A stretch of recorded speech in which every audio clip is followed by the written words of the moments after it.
Radio Transmundial presenta Los grandes temas.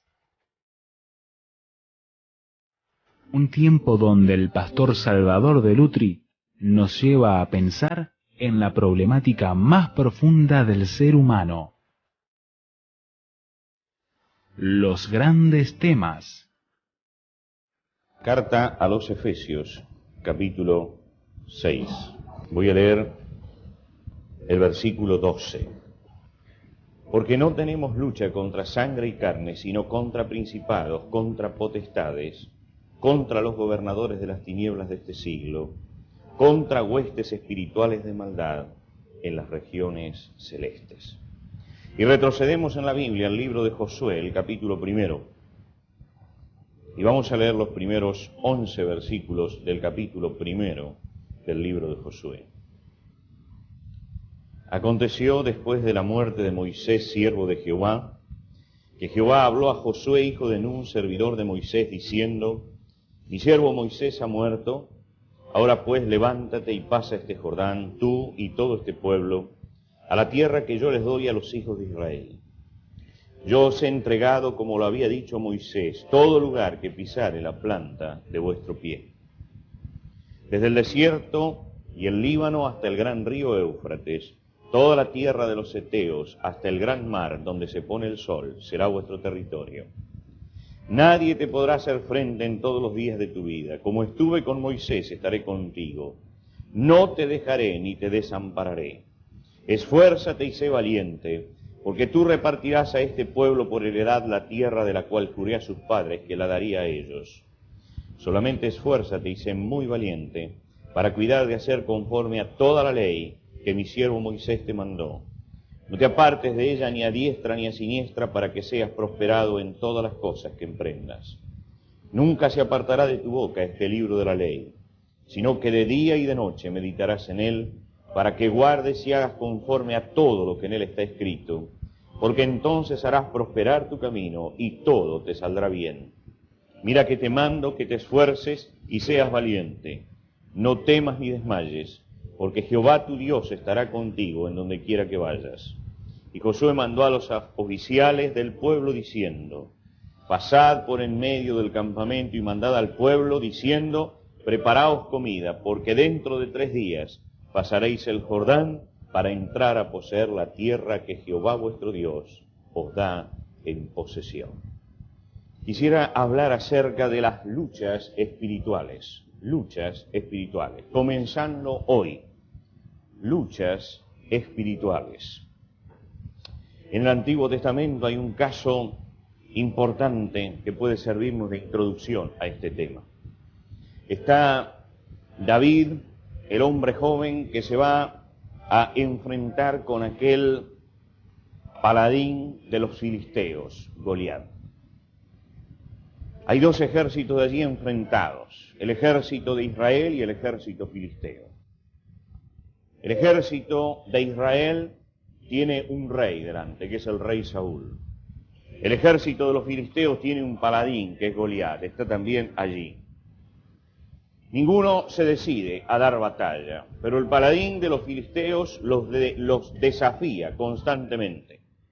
Y de pronto aparece allí David. Y David toma la decisión de enfrentarlo y él resuelve en un hecho simple, elemental, resuelve todo un conflicto que ha durado semanas y semanas. David vence a Goliat. ¿Cuál es la razón por la cual este jovencito pudo más que el rey de Israel? ¿Cuál es la razón por la cual este hombre que todavía no ha abierto sus ojos a la vida grande de su pueblo, pudo vencer como venció? Podemos decir que él puso su confianza en Dios, pero yo creo que nos quedamos cortos si decimos solamente que él puso su confianza en Dios. David venció porque él tuvo una visión espiritual de las cosas. Encaró este tema como una batalla espiritual, como una lucha de tipo espiritual. Cuando él se enfrentó a Goliat, dijo: Jehová te entregará hoy en mi mano y yo te venceré, y toda la tierra sabrá que hay Dios en Israel, y sabrá toda esta congregación que Jehová no salva con espada y con lanza, porque de Jehová es la batalla, y Él os entregará en nuestras manos. Es decir, que Él miró y dijo, acá la lucha no se da entre un ejército y otro ejército. Acá la lucha no es israelitas y filisteos, no es Goliat y Saúl. Acá hay una lucha espiritual, y quien entienda que esto es una lucha espiritual es el único que puede dar un paso adelante para vencer. Él entendió que lo que se estaba enfrentando en ese momento eran las fuerzas del Dios vivo contra las fuerzas satánicas del mal. Que en alguna forma aquella batalla terrestre era la expresión de una batalla celestial, de una batalla que se daba en aquello que los ojos no ven. Para David la lucha no era entre carne y sangre, no era un hombre visible como Goliat, no era una lucha entre carne y sangre, no era un ejército visible como el ejército de Israel o el ejército filisteo, era una lucha de tipo espiritual. Y él sabía que en esta lucha de tipo espiritual no vencía ni la espada, ni la lanza, ni vencía la aptitud guerrera del pueblo, sino que iba a vencer a aquel que pudiese manejarse delante de Dios espiritualmente. Él definió esta lucha porque él entendió que no tenía lucha contra carne y sangre, que el problema no era contra aquel paladín, que él tenía una lucha contra principados, contra potestades, contra gobernadores de las tinieblas de este siglo, contra huestes espirituales de maldad. Mis hermanos, yo quisiera hablar de estas luchas espirituales porque creo que estos temas despiertan siempre dos extremos. Están los cristianos crédulos con respecto a las luchas espirituales. Son los cristianos simples de mente, limitados en su conocimiento, que simplifican groseramente esto. Lo simplifican, creen que gritándole al oído de una persona Satanás se va. Indudablemente esto forma parte de la notable ignorancia espiritual que tiene nuestro pueblo. Pero por el otro lado tengo a los cristianos incrédulos también, que son los que son ciegos espirituales, limitados en su fe, estrechos en su razonamiento, que limitan todas las cosas a lo terrenal.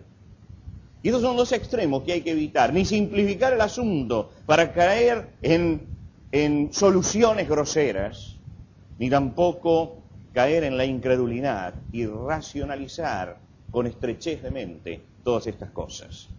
Ambos extremos, tanto el que racionaliza extremadamente esto como el que es extremadamente crédulo, son futuros derrotados. Satanás termina por derrotar al que cree que lo va a espantar a los gritos y termina por derrotar a aquel que cree que no tiene ningún poder y que no tiene ninguna línea de acción. Ambos son futuros derrotados. Estamos nosotros involucrados en una lucha de tipo espiritual. No tenemos lucha contra carne y sangre. No es el enemigo lo que se ve. El enemigo está en lo que no se ve. Hay un mundo que no se ve. Hay un mundo espiritual. Hay un mundo que está más allá de nuestros sentidos.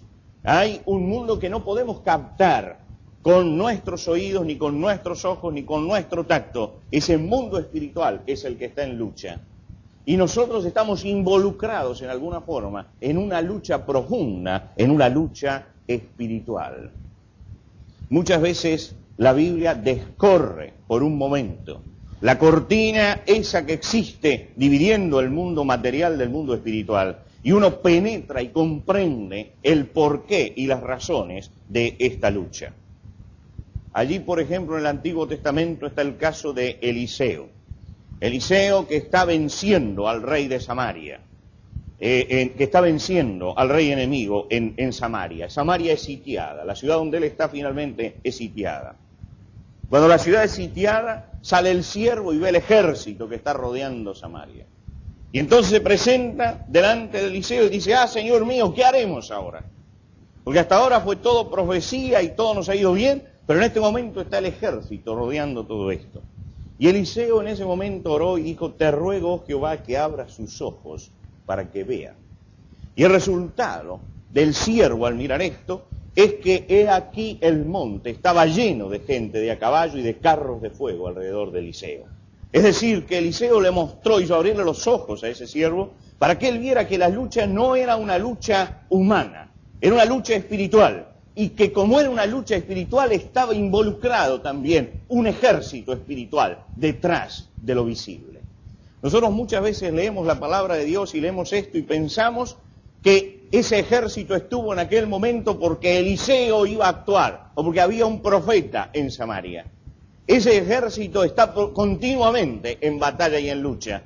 Lo que sucedió en ese momento no es que apareció porque estaba Eliseo, sino que por la oración de Eliseo fueron abiertos los ojos del siervo para que lo viera, Es decir, que había una tremenda lucha espiritual y por un momento se descorrió el velo para que se viera lo que hasta ese momento era invisible.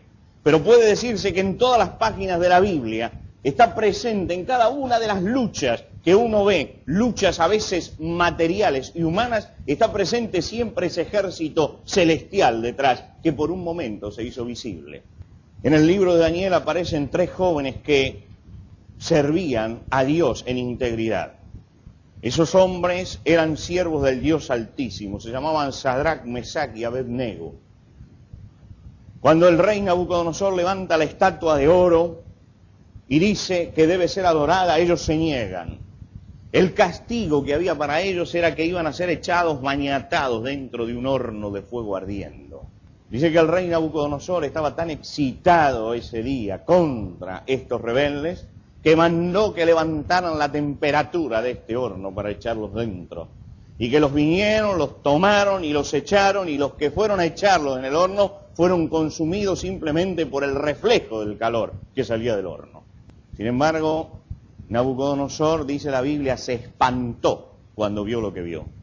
Se espantó porque dijo, he aquí veo 4 varones, no 3, 4 varones sueltos, que se pasean en medio del fuego sin sufrir daño. Y el aspecto del cuarto es semejante al Hijo de los dioses. Algo se le había revelado a aquel rey pagano, él no podía discernir espiritualmente las cosas. Pero dentro de su paganismo él decía, hay alguien que es celestial, que pertenece al reino de los dioses que está allí. Él no veía 3, él veía 4 figuras dentro.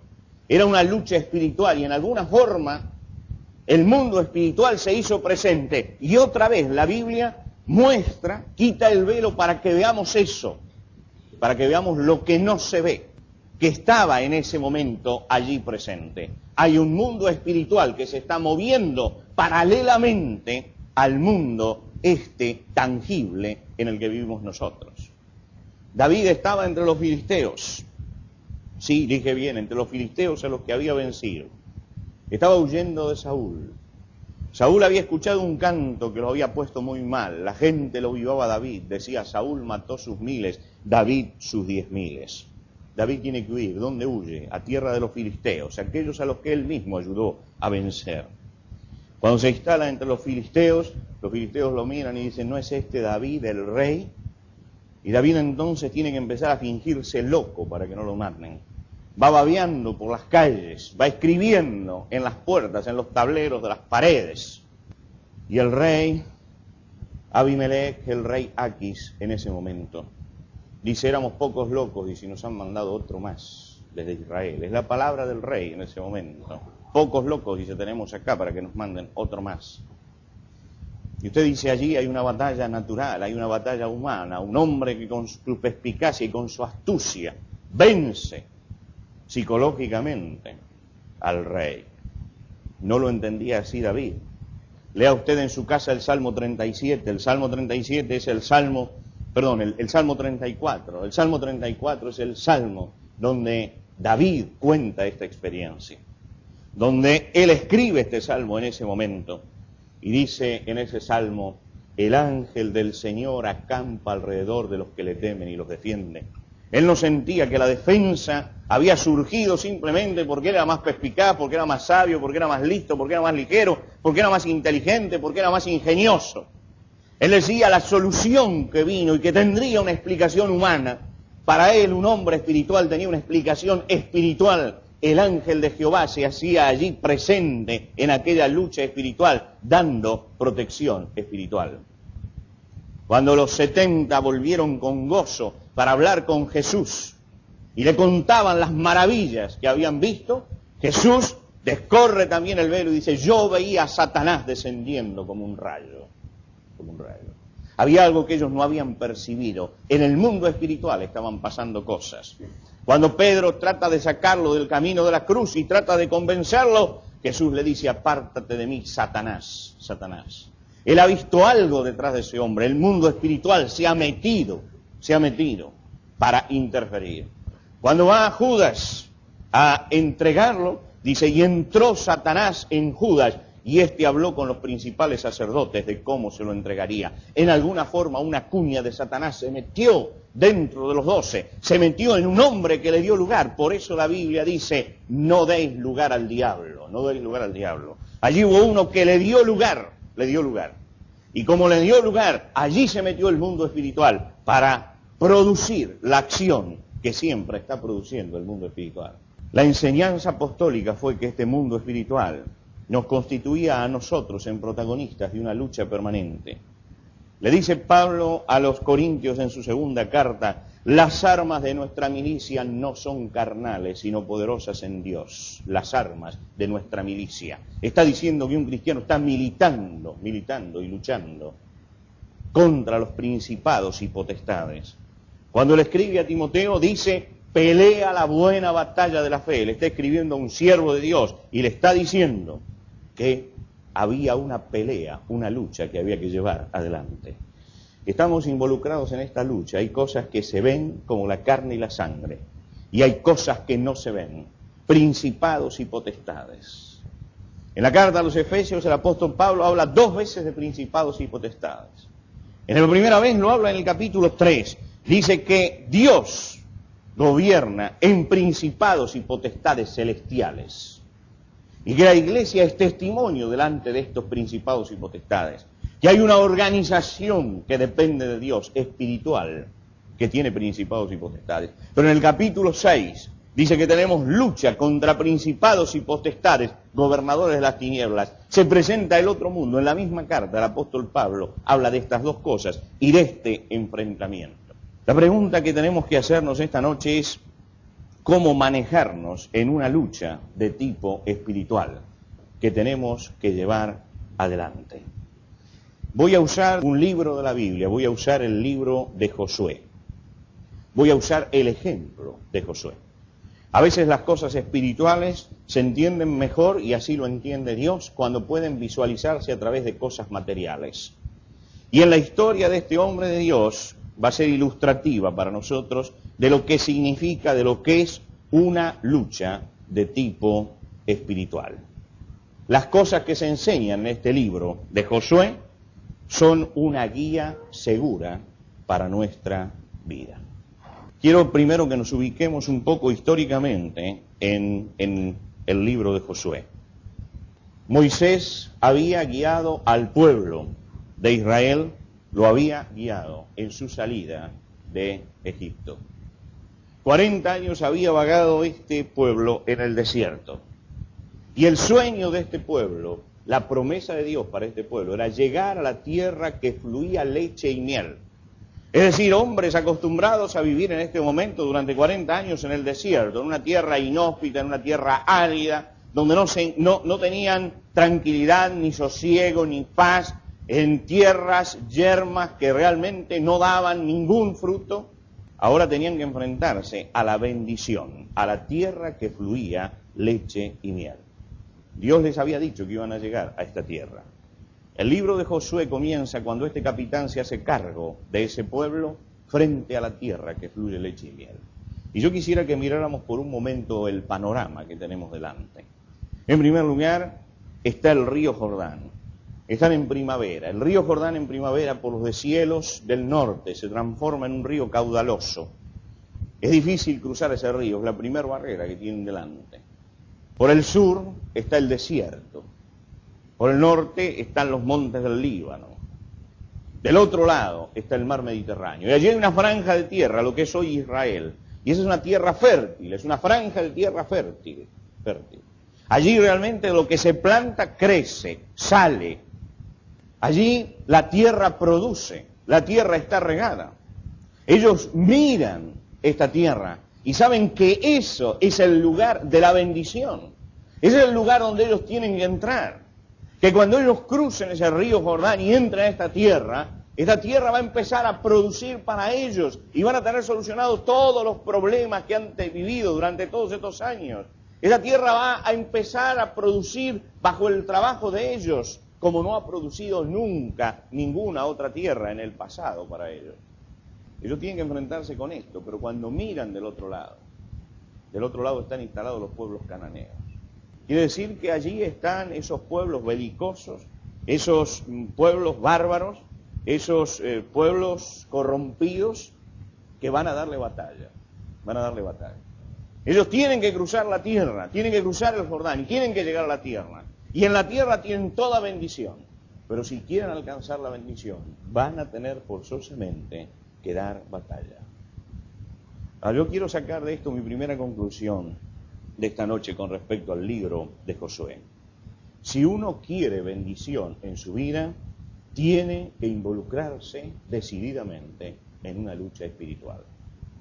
Hay cristianos que no se involucran nunca en la lucha espiritual, que prefieren el desierto del otro lado, y uno puede quedarse en el desierto del otro lado, apuleado por el desierto, angustiado por el desierto, pero la bendición siempre implica que hay que cruzar y que hay que dar lucha espiritual. Y a menos que se cruce, no hay bendición, no hay bendición.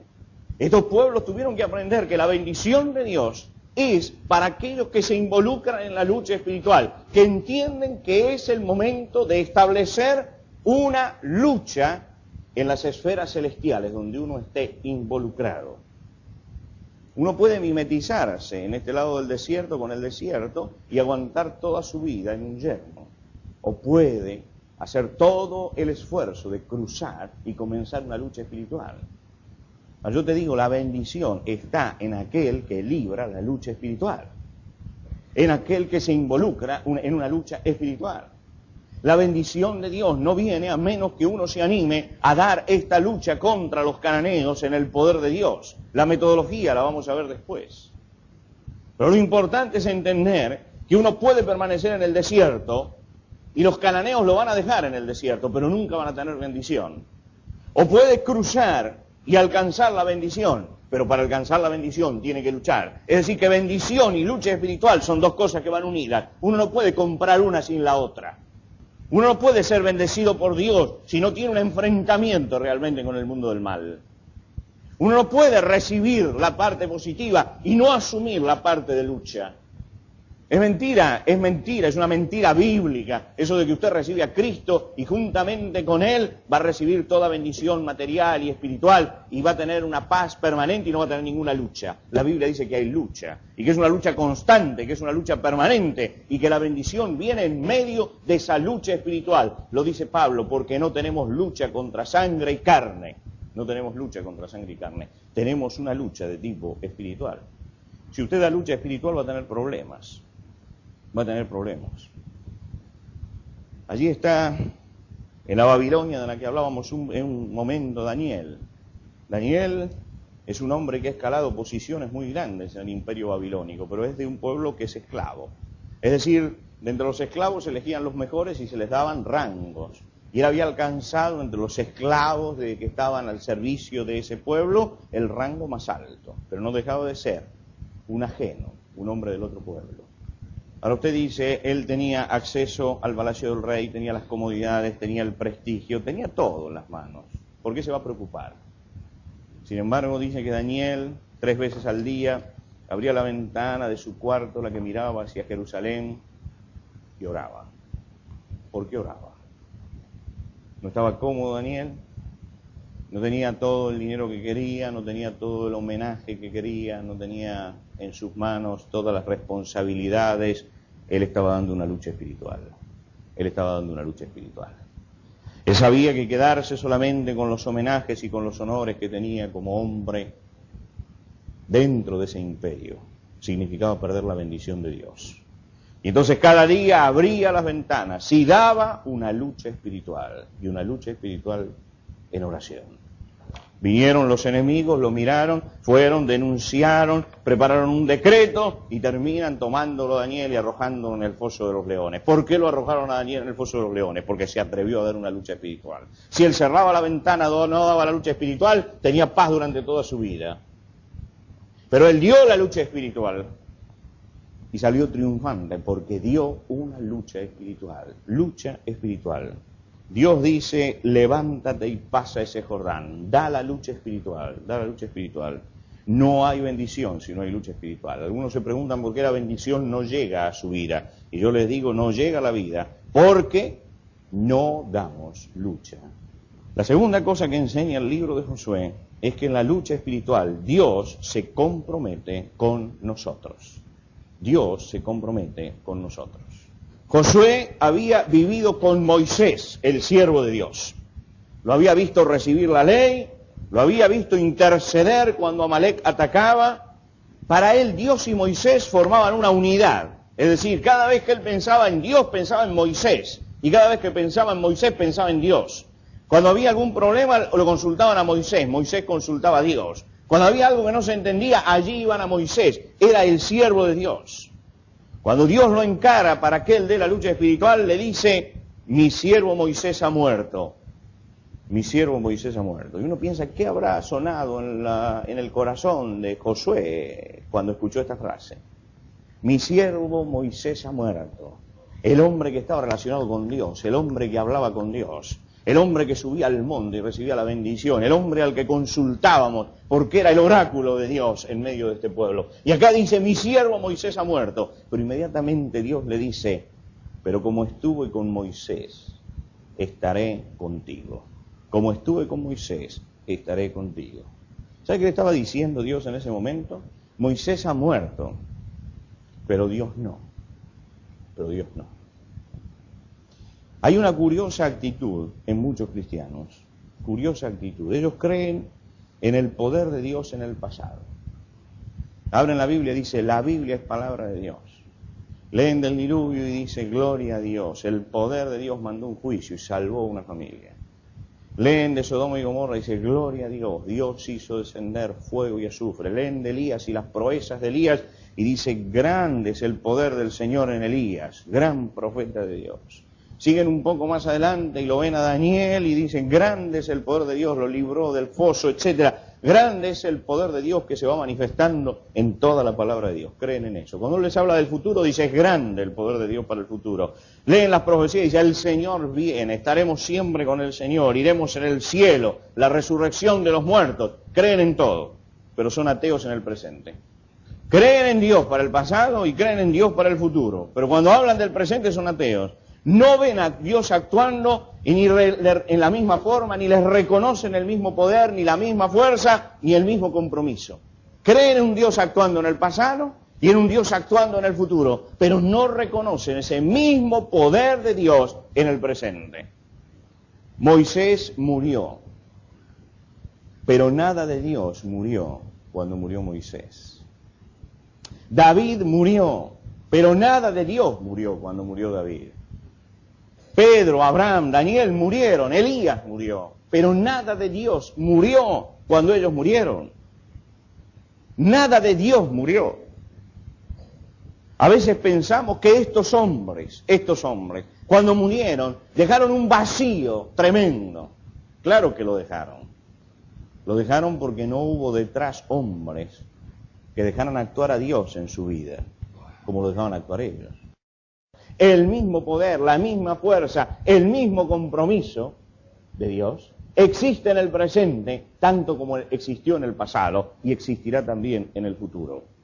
Cada vez que uno lee la Biblia y lee las historias de estos hombres de Dios, grandes hombres de Dios, maravillosos hombres de Dios, tiene que escuchar la voz de Dios decir, como le dijo a Josué, mi siervo, este de quien estás leyendo, ha muerto, ha muerto. Cuando uno lee la Biblia, lee la historia de hombres que han muerto. Pero Dios está diciendo, pero como estuve con él, estaré contigo. Porque ellos murieron, pero nada de mi poder murió cuando murieron ellos. En tercer lugar, la lucha espiritual tiene una garantía tremenda de victoria. Fíjese usted que Josué no fue a probar suerte a la tierra prometida. Dios le garantizó la victoria. Si usted leyó atentamente el capítulo, siguió la lectura con atención, dice, la tierra que yo les doy, dice Dios, que yo les doy. Dice más adelante, todo lugar que pisare la planta de vuestro pie será vuestro. Dice más adelante, nadie te podrá hacer frente, nadie te podrá hacer frente. Y dice, no te dejaré ni te desampararé. Fíjense ustedes que él salía a esa lucha espiritual, pero Dios tomaba un compromiso, dice, esa tierra que vas a conquistar es la que yo te di. Todo lugar que pises, con la planta de tu pie será tuyo. Nadie va a poder hacer frente, no te dejaré ni te desampararé. Son todas promesas que Dios aseguró. Dios le aseguró la victoria en ese momento a Josué. Victoria asegurada. Usted sabe que la Biblia enseña que el cristiano en las luchas espirituales tiene la victoria asegurada. Dice el apóstol Pablo escribiendo a los romanos, en todas estas cosas somos más que vencedores por medio de aquel que nos amó. Más que vencedores. Dice Juan en su carta, porque todo lo que es nacido de Dios vence al mundo. Es decir, que el cristiano tiene en la lucha espiritual garantizada la victoria. Sin embargo, ¿cuántos cristianos conoce usted de vidas fracasadas, derrotadas?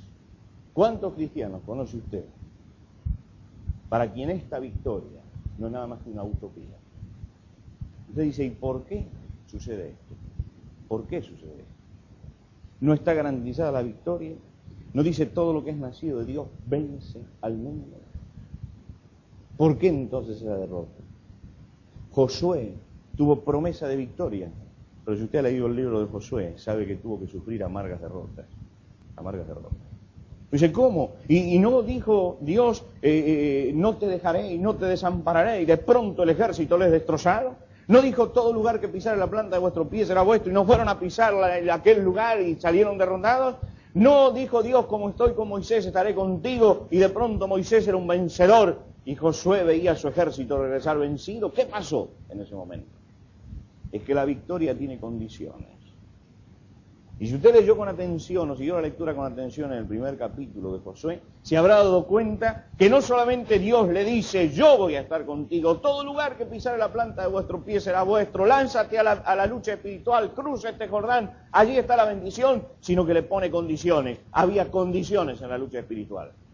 Y esas condiciones eran la ley que Dios le había dado a ese pueblo.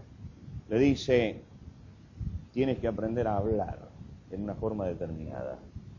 El libro de esta ley no se apartará de tu boca. Usted sabe que si a usted le interesa esto que estamos hablando hoy de Josué, usted se va a su casa, toma su Biblia y lee el primer capítulo de Josué. ¿No es cierto? No podía hacer lo mismo Josué con la ley de Moisés. No tenía él un libro de la ley en su casa, nadie lo tenía, nadie lo tenía.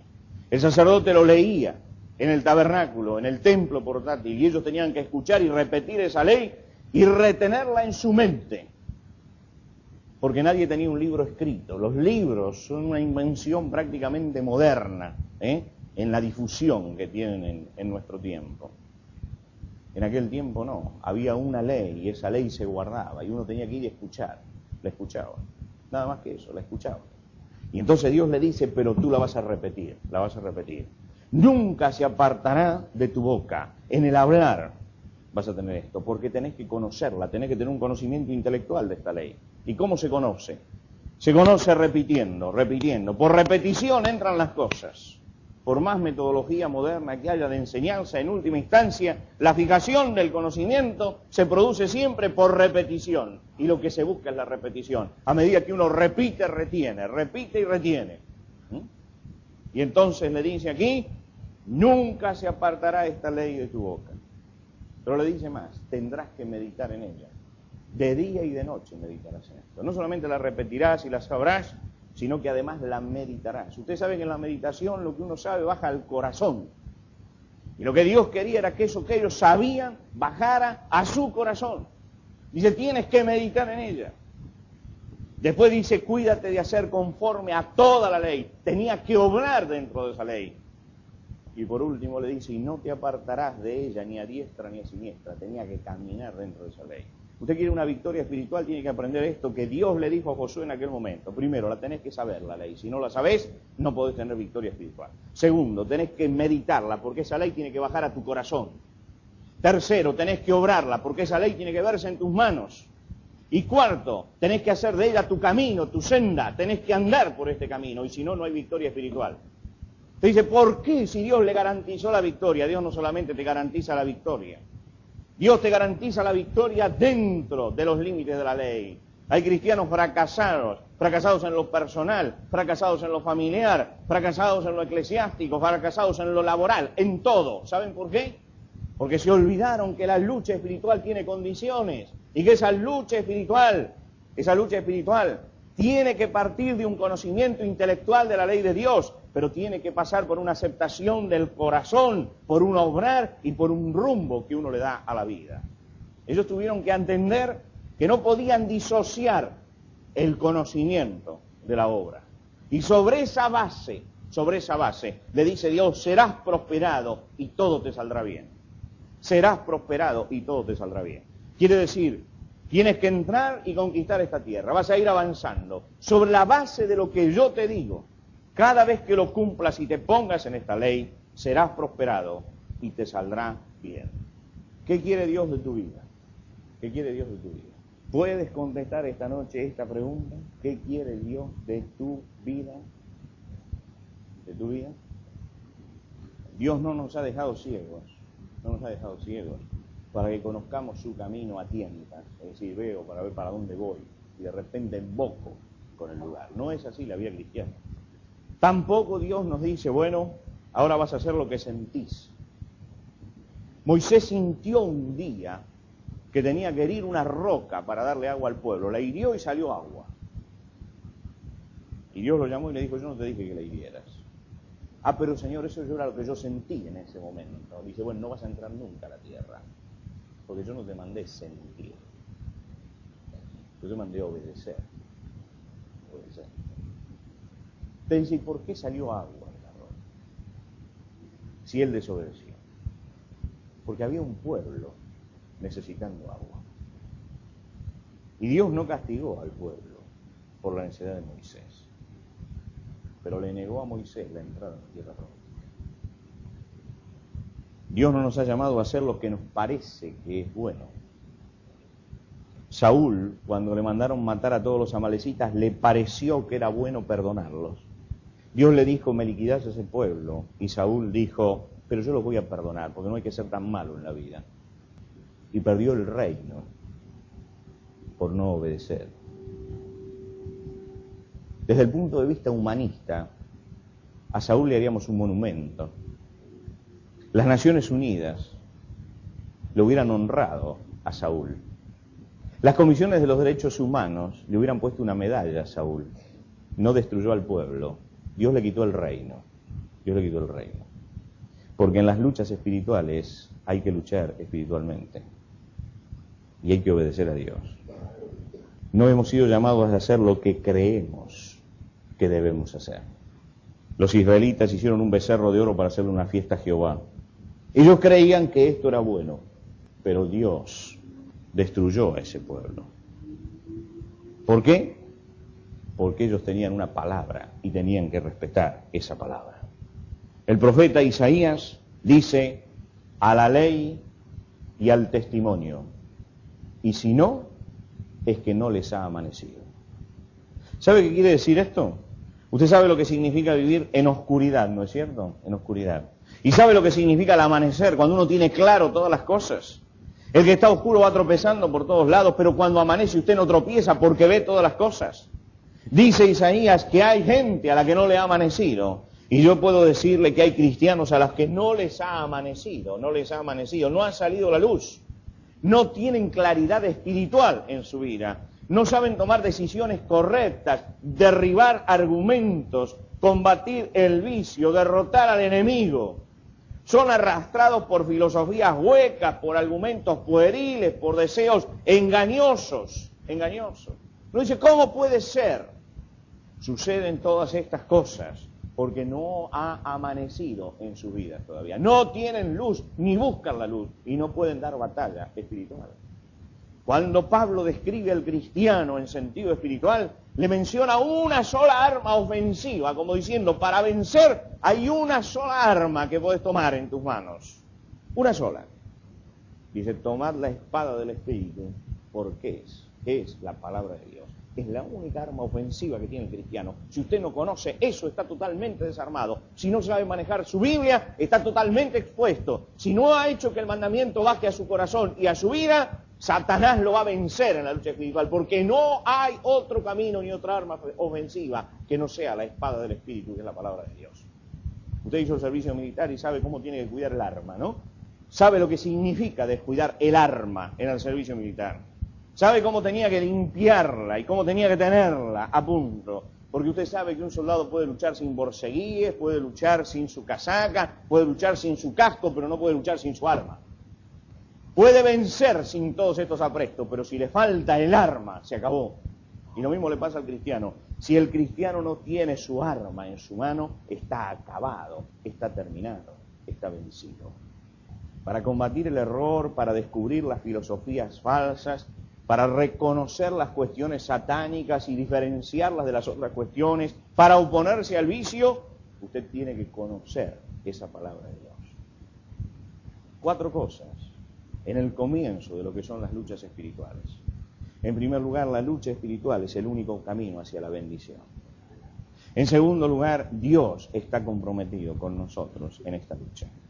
En tercer lugar, esta lucha espiritual tiene garantía de victoria. Pero en cuarto lugar, tiene sus condiciones. En estos primeros 11 versículos, Dios lo enfrenta a Josué. Le dice, pasa este Jordán. Da la lucha espiritual. Estas son las cosas. Tenés allí la bendición. No la vas a tener a menos que des esta lucha espiritual. Yo estoy comprometido con vos. Tenés garantías de victoria. Estas son las condiciones. ¿Qué hizo Josué? Josué llamó a los oficiales del pueblo y al pueblo. Y les dijo, preparaos comida, porque dentro de 3 días pasaréis el Jordán para entrar a poseer la tierra. A mí me hubiera gustado estar en ese momento para hacerle un reportaje a Josué. Y yo sé cuáles eran las preguntas que tendría que hacerle en ese momento a Josué. Le hubiera preguntado primero, Josué, ¿cómo van a cruzar el Jordán? Primera pregunta. Delante tiene una barrera natural que es insalvable para el pueblo. ¿Cómo lo van a cruzar? Segundo, Josué, una vez que usted cruce el Jordán y se enfrente con la ciudad de Jericó amurallada, ¿cómo va a ser para vencerla? Tercera pregunta, ¿cómo va a ser usted para conquistar una tierra por la que entra en el centro, a derecha e izquierda? ¿Cómo va a manejar el ejército? Yo sé lo que me hubiera contestado Josué en ese momento. Me hubiera dicho, no sé. Mire, yo no sé ni cómo se va a cruzar el Jordán, ni cómo va a caer Jericó, ni cómo se va a mover el ejército. Yo no sé nada de esto, no sé nada. Pero yo tengo la llave de la victoria. Yo tengo la llave de la victoria. Yo no sé cómo se va a dar la lucha, pero tengo la llave de la victoria. Cuando usted lee la Biblia, usted recuerda las caídas de los grandes hombres. Puede hablar de Moisés, aquel siervo de Dios, y su espectacular caída en el final de su ministerio, cuando frente a un mandato simple de Dios se rebeló, hizo lo que quiso. Usted puede hablar de David, gran siervo de Dios, y deleitarse en sus salmos, y recuerda que en la historia de David está Betsabé, la mujer de Urías, Eteo. Este fue el punto de David. Puede hablar de Abraham, y puede recordar cómo Abraham entró en un pueblo enemigo y trató de engañar al rey, diciendo que su mujer era su hermana. De todos estos grandes hombres, usted puede marcar un pecado que realmente lo ha llevado al desastre en su vida. No que no fueran pecadores cotidianamente, todos eran pecadores cotidianamente, pero hay algo que los marcó en una gran derrota espiritual en su vida y que trajo consecuencias. ¿Cuál es la gran derrota espiritual de Josué? Este hombre era pecador, como todos, pero usted no tiene en la vida de Josué una cosa por la cual usted pueda decir, aquí este hombre fue tremendamente derrotado, porque Josué es uno de los hombres en la Biblia que supo manejar la llave de la victoria. Él entendió lo que era una vida espiritual y lo que era una lucha espiritual. Mi hermano, estamos convocados a una lucha espiritual. No tenemos lucha contra carne ni sangre, sino contra potestades, contra gobernadores de las tinieblas, contra señores de este siglo. Hay una lucha espiritual. Usted se puede quedar con lo que se ve, que es esto, y se queda con la mitad de la verdad y con una posible derrota. O puede mirar más allá y ver la lucha espiritual y entender entonces lo necesario que es tener la llave de la victoria.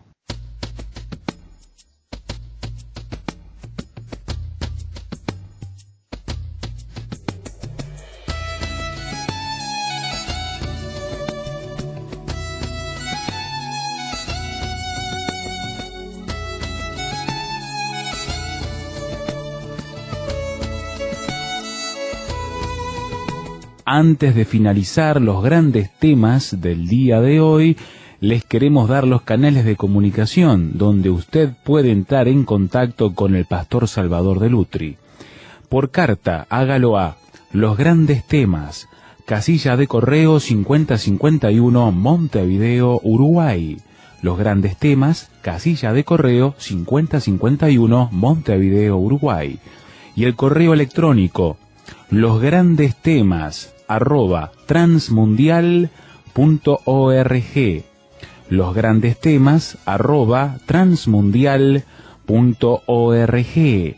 Nos encantaría escuchar de usted, saber cuáles son sus comentarios, preguntas, reacciones e inquietudes sobre el tema de hoy. Por ahora nos despedimos hasta otro espacio de Los Grandes Temas, una producción de Radio Transmundial.